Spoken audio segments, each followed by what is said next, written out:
মেহমানের জন্য রান্না বাড়া করে সব কিছু গোছগাছ করে খাবার বেড়ে আনা হইতেছে।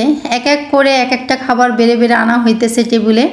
সব খাবার এই জায়গায় এনে তারপরে মেহমানদের খাবার বসানো হবে। যেহেতু আরও কিছু খাবার রান্না চলতেছে চুলায়, এজন্য এক একটা হইতেছে, রান্নার এক একটা আনা হইতেছে। আসসালামু আলাইকুম, কেমন আছেন সবাই? আশা করি সবাই ভালোই আছেন। আজকে যাইতেছি আমি শ্বশুরবাড়ি।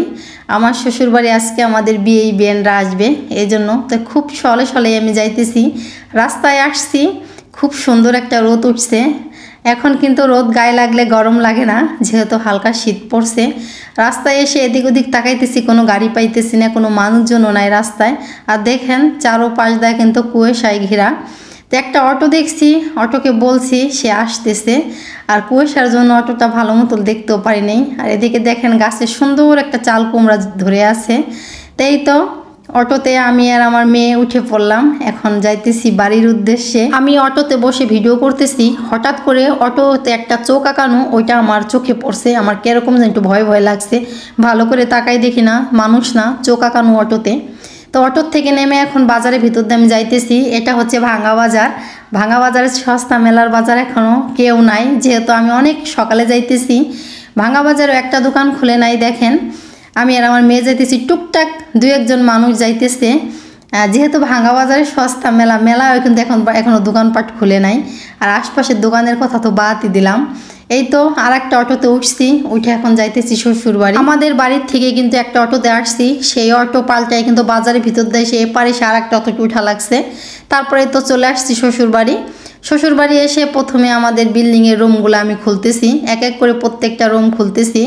আর মেয়েকে বলতেছি যে আমি বাড়ির ভিতরে যাই, যেহেতু রান্না বান্না করা লাগবে, অতিথি মেহমান আসবে, আর তুমি এই ঘরগুলো পরিষ্কার করো।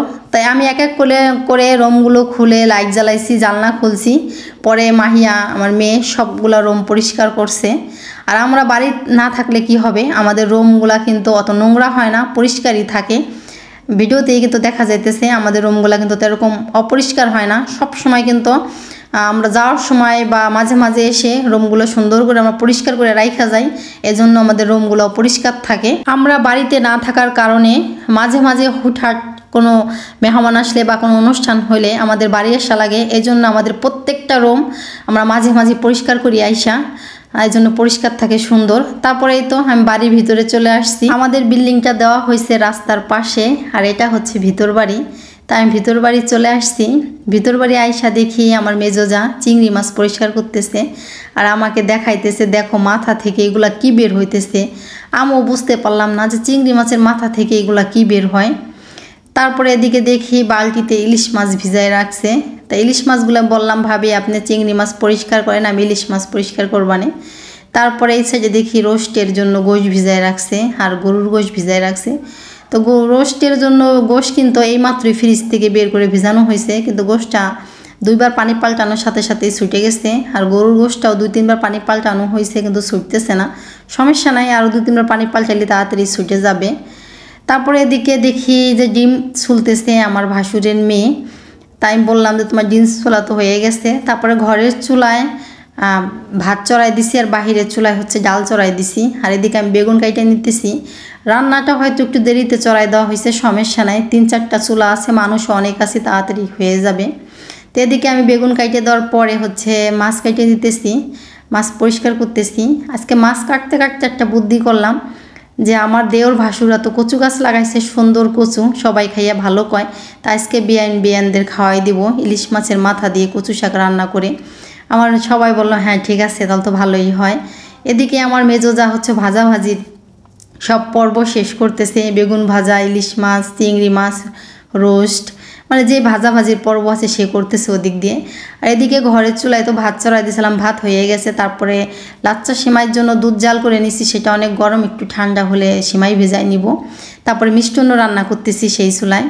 এদিকে আবার এই যে বাহিরে সব কিছু ভাজাভাজি প্রায় শেষ, এখন এক একটা করে মশলা দেওয়া হইতেছে। মেজোজাকে আবার বললাম যে ভাবি যান কচু শাক নিয়ে আসেন, কচু শাক তো যেহেতু রান্না করব, কচু শাকগুলো নিয়ে আসেন, কোন জায়গার থেকে আনলে ভালো হবে সেই জায়গার থেকে আপনি নিয়ে আসেন। এদিকে সিমাইও ভিজাই নিচ্ছি আমি দুধ দিয়ে। পরে মেয়েকে বললাম ঘরে নিয়ে যাওয়ার জন্য। মিষ্টান্ন রান্না করা হয়ে গেছে, সেই চুলায় আবার গরুর গোশত উঠাই দিছি হাতে মাখিয়ে।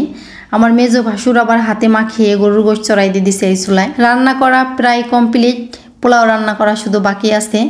এদিকে আমি এক এক করে প্রত্যেকটা খাবার বেড়ে বেড়ে আনতেছি, যেহেতু মেহমানদের খাবার দিতে হবে।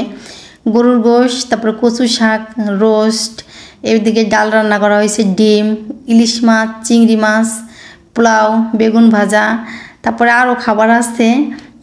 আর কি রান্না যেন আছে বাড়ির ভিতরে, এখনও বেরানো হয় নাই।